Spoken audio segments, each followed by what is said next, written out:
Mga kapatid, magandang gabi po sa inyong lahat. May nag-request po sa atin na gawang ko daw po ng vlog itong pagkakaiba ng hybrid electric vehicle, plug-in electric vehicle, battery electric vehicle, at yung hydrogen fuel cell electric vehicle. So puro electric po yan. Ang sabi po nila, ano daw po ba ang mga pagkakaiba nito? Pasensya na po kayo mga kapatid, hindi ko po kayang gawin na sabay-sabay kong mabigyan or magawan ito ng vlog. Na ipapakita ko po sa inyo kung ano yung mga pagkakaiba nila. Napakahaba pong vlog niyan kung talagang gagawin po natin. Pero sa ngayon, ang kaya ko lang pong ibigay sa inyo ay ipakilala ko po sa inyo ano po ba yung hybrid electric vehicle. At siguro po sa susunod ay gagawa naman po natin ng vlog yung tatlo pang natitira po na yan. So ano po ba ang hybrid electric vehicle? Ang hybrid electric vehicle po ay sikat na sikat ngayon. Ang lakas niya sa sales. Mapa sa US, mapa sa ibang bansa. Dito bumawi ang Ford, bumawi rin ang Toyota at yung iba pang mga car brands na gumagawa na nitong hybrid electric vehicle. Ang hybrid electric vehicle po kasi ay makakatipid ka po talaga sa fuel, gasoline. Ngayon, ikukumpara po natin itong hybrid electric vehicle dito sa mga traditional na mga sasakyan natin. Pag sinabi pong traditional, ito yung mga ginagamit nyo ngayon na mga internal combustion engine na digasolina or kaya naman yung mga internal combustion engine na diesel ang fuel na ginagamit. So kung i-compare po natin doon, itong hybrid electric vehicle na to, mas matipid po siyang kumonsumo sa gasolina. At hindi po siya nagbubuga ng malakas na lason, bawas na po. Kasi nga po, bakit? Si hybrid electric vehicle po ay meron ding motor na pinapagana naman po ng baterya. Kaya every time po na gumagana o ginagamit nyo ang inyong hybrid electric vehicle, may pagkakataon po dyan na gumagamit ka ng electric ang nagpapatakbo doon sa sasakyan mo. Yung power ay ginagamit mo doon sa electric charge ng baterya na onboard, doon sa iyong hybrid electric vehicle. At kapag ka naman binilisan mo ang takbo mo, gumagana naman yung engine na pinapatakbo naman ng gasoline. So paano po yun mga kapatid? Mga kapatid, totoong napakaraming magagandang bagay na meron ng hybrid electric vehicle. Pero hindi po lahat ng gustong bumili nito ay magmamatch or aangkop sa iyo itong sasakyan na to. Baka kasi mamaya hindi mo rin pakinabangan yung mga magagandang bagay na meron siya. So unahin natin, ano po ba yung unang magandang bagay na meron po dito sa hybrid electric vehicle? Una po, mas matipid po ito na kumonsumo ng fuel. Dahil nga po, kasabay mong ginagamit itong electric motor kapag yung pong minamaneho ang yung hybrid electric vehicle. At dahil nga po sa ito ay talagang napakataas at sophisticado na yung kanyang program, yung kanyang system, talagang accurate po yung kanyang pagiging efficient sa energy, sa fuel. Kaya ganun po talaga siya katipid kung i-compare mo to sa iyong traditional na internal combustion engine. Kaya pong kumonsumo nito ng 18 kilometers per liter, city driving. Karamihan po ng kumukonsumo ng 18 kilometers per liter, yung ganong katipid, ay yung mga bumabiyahe na po talaga ng probinsya. Yung dumadaan sa mga mahabang highway na yan. So ang tawag nga po dyan, yung ating long drive. Pero kung city driving ka, hindi mo kayang gawin yon. Pero sa mga hybrid electric vehicle, kaya po niyang makonsumo, kaya niyang makatipid, at ang konsumo nga po ay 18 kilometers per liter. Ngayon, mga kapatid, yung mga lason na ibinubuga nitong mga traditional vehicle na to, itong mga internal combustion engine ng mga gasoline, mga carbon dioxide, methane, nitrous oxide, greenhouse gases, at kung ano-ano pa ng mga lason na ibinubuga nitong mga internal combustion engine, pagdating po dito sa mga hybrid electric vehicles, napakalaki po ng kabawasan na ibinubuga nitong hybrid na to. Kasi nga po, kung ikaw ay nasa traffic, hindi na po gumagana yung internal combustion engine mo. Ang gumagana na po ay yung electric motor na pinapagana na nga po ng battery. Ang isa pa pong maganda dito sa hybrid electric vehicles, mga kapatid, hindi ka kakabahan na mauubusan ka ng karga doon sa battery mo. Ito po ang kaibahan nung isang klase ng hybrid electric vehicle. Dito nga po talagang magkakarga ka sa mga external na charger, yung level 1 saka yung level 2. Pero dito po sa hybrid electric vehicle, ang nagkakarga na mismo doon sa onboard na battery mo na ginagamit mo doon ay yung mismong motor na nandiyan sa sasakyan.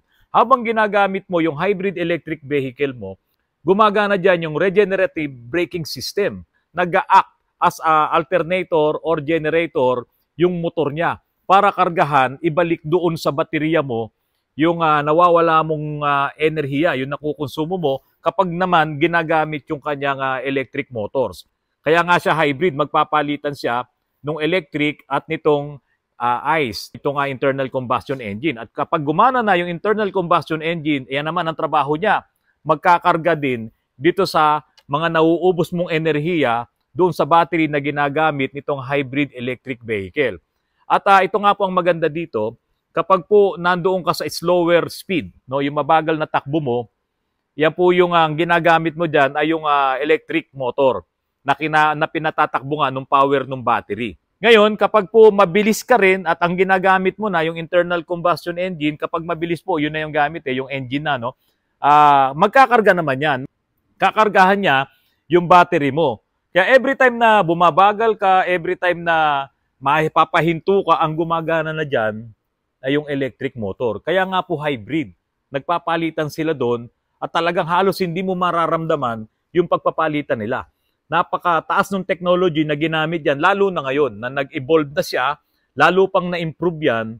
Kaya itong si Toyota, si Hyundai, si GM, si Honda, talagang ngayon, ito yung pinakamalakas na sales nila. At itong mga electric vehicle, medyo naiwan sila. Iyan po ang nagpaganda doon sa combination ng electric at ng fuel, ng gasoline fuel mo. So kapag kakailangan mo yung bilis, ang gagana yung ICE engine, yung internal combustion engine. At kapag bumagal ka naman, gagana yung regenerative braking system at makakapagkarga doon sa battery. At ang maganda po doon, ang gumagana naman sa slower speed ay yung electric motor. Kaya po talaga nakakatipid ka dito sa konsumo ng gasolina mo. Ang laki na natitipid mo na hindi mo kailangan magkarga doon sa electric grid. No? Hindi mo kailangan kumuha ng karga diyan sa Meralco mo. Wala kang gagawin doon. Ang nagkakarga doon sa baterya na nauubos, yung energy na nauubos sa baterya, yung mismong engine at yung mismong regenerative braking system. So ngayon mga kapatid, ito pa ang maganda rito. Kapag kailangan mo ng power, halimbawa mabilis ka na nga, sige, internal combustion engine ang gagamitin mo doon. Pero pag talagang kailangan mo ng power at medyo may akyatin ka, tutulong ito ngayon si electric motor. Mabilis din naman po siya. Yun nga lang, huwag mong i-compare dito sa mga traditional na mga sasakyan natin. Aba, hindi po talaga aabot. Kung yan ay ilalaban mo dito sa mga internal combustion engine ng Honda at Toyota, yung mga mabibilis nilang mga sasakyan. Wala pong sinabi itong mga hybrid. Pero sa katipiran, sa ganda ng technology, sa emission ng pollution, ng lason, nako, panalong-panalo to itong mga hybrid, mga kapatid. Ang isa pa rin pong maganda dito sa hybrid, no, hindi mabilis maubos ang iyong brake pads, pati ang iyong mga brake linings. Dahil ito, every time na bibitawan mo yung accelerator, gagana talaga yung regenerative braking system. Para kang nag-engine brake. Pero hindi naman talaga yung bigla. So marahan na hihinto ito, wag mo lang apakan ng todo kasi hihinto talaga at hindi ka makakapagkarga doon sa iyong baterya. Nagsimula, no, itong mga electric vehicle na to, nagsimula ang kanilang technology, nag-evolve kasi mga naunang ginawa talaga itong mga hybrid na electric vehicle. At sumunod na nga lang itong mga battery electric vehicle na sumisikat at pasikat ngayon. Pero meron pang masisikat sa kanila na hinihintay nga natin. Itong hydrogen fuel cell na dinidevelop na ng maraming mga automotive manufacturers. Mga kapatid, alam niyo po, noong araw, ang akala ng marami, ang trabaho, ang operation ng hybrid electric vehicle ay kapag ka mauubos na yung gasolina mo, ay saka lang gagana yung electric motor. Lalo na lumabas yung Prius na yan, wala namang masyadong nagpapakilala nitong hybrid electric vehicle na yan. Nung lumabas yung Prius, ang akala ng marami ay ganon, na kapag ka mauubos na yung gasolina mo, ay saka mo palang magagamit yung electric option niya. Pero hindi pala. Itong mga bagong hybrid electric vehicles ngayon ay talagang sabay na ang paggamit dito. Ganon din yung plug-in electric vehicle. Meron pa rin akong nakausap na may-ari ng isang BYD. No, sinabi nga niya na kapag dito sa city, tumatakbo siya ng 40 kilometers per hour na takbo niya, ang gumagana doon ay yung battery, yung motor, yun ang gumagana. Pero pag lumampas na siya ng 40, ang gagana na yung internal combustion engine. Kaya kung nasa city ka lang, mga kapatid, talagang matipid ka. At hindi mo talaga kayang ubusin yung full tank mo kasi ang gumagana yung electric, yung power ng battery ang ginagamit niya. Pero yun nga lang, pagdating po ng panahon, diyan na magkakaroon ng maraming problema. Ay yung pagdating doon sa battery. Ang alam ko po, napakamahal din po ng presyo ng mga baterya nitong hybrid. Pero sabi naman nila, within 5 years, 6 years, 7 years, bago pa masira yung mga battery na yan. So kaya nga, yung bibili ng mga hybrid ngayon, nag-iisip na yan, after 7 years or after 6 years, ibebenta na nila itong mga hybrid electric vehicles na yan. Kaya po mga kapatid, tignan niyo po napakataas ng teknolohiya nitong mga sasakyan na to. Maaring hindi ko pa maipakita sa inyo lahat kasi gusto ko sana pagka ginawa ko talaga yung vlog ng hybrid, no, pati yung mga plug-in hybrid na yan, mga electric vehicle, yung talagang kompletong-kompleto yung mga detalye. Pero ito, binigyan ko lang ng daan to na ipaliwanag sa inyo itong kahit simple lang itong hybrid electric vehicle kasi mayroon akong mas gusto pong iparating sa inyo. Kasi po ito mga kapatid, ang tindi ng mga technologies nitong mga sasakyan na to, yung mga bago, halos wala naman ng mga sasakyan ngayon na lumalabas na mababa ang technology. Kung meron man, siguro dito na lang sa Pilipinas, yan, yung mga Euro 4 na magdadatingan dito, yung mga, ano ba yan, yung mga bus na yan na gagawin daw na jeep natin, o kung ano man yan, yung modernized jeep. Kung meron man, yan lang yung mababa ang technology. Pero, yung mga magdaratingan ng mga sasakyan, mga hybrid, electric vehicles, pati yung hydrogen fuel cells, hindi pa makakarating dito yan dahil walang hydrogen dito sa Pilipinas. Pero itong mga bagong mga traditional na engine na yan, yung mga lumalabas, maaaring traditional dahil nga internal combustion engine yung gamit, pero ang tindi ng technology. Kung mga ordinaryong shop lang, mga kapatid, hindi na kayang gawin yon dahil wala ng mga aparato. Mga bagong hardware, mga bagong softwares para gamitin dito sa mga bagong sasakyan na to. Kung ganito na ang magiging trend, simulan nyo ngayong araw na to at bumilang ka pa ng 10 taon, mga kapatid, pabigat ng pabigat ang technology ng mga sasakyan na to. Pero kami, wala naman kaming pinag-aaralan, hindi kami nag-aaral na. 56 years old na po ang inyong lingkod. Yung iba naman na kasabayan natin ng mga mekaniko, maaaring mas bata pa, pero hindi na namin kayang mag-aral pa diyan sa mga private schools na yan, para ituro sa amin itong mga makabagong technology na to. Kasi talagang kailangan mong maging IT, kailangan mong mag-aral ng computer hanggat maaari, kailangan engineers ka, kailangan mataas yung technical learnings pagdating dito sa automotive. Dito sa mga darating na mga bagong technology. Kaya po, siguro bumilang ka ng 10 taon mula ngayon, baka wala na po kayong matakbuhan na pagpapagawaan nyo nitong inyong mga hybrid electric vehicles na yan. Ang importante dito, makapag-aral itong mga kabataan, yung mga gugustuhin na pasukin itong business na to or itong industriya na to after 10 years, kailangan mag-aral kayo. Maghanap kayo ng magandang eskwelahan. Diba? Yung private. Kailangan IT kayo na gusto nyong magmekaniko, or engineers kayo, tapos pasok kayo ng automotive para sa training nyo, IT, lahat yan, kunin nyo. Dapat highly technical ang skills nyo, ang learning nyo. Dahil after 10 years, mga kapatid, matinding-matindi na itong business na to. Itong mga makabagong sasakyan ngayon, itong mga traditional na mga sasakyan ngayon, matitindi na po ang technology.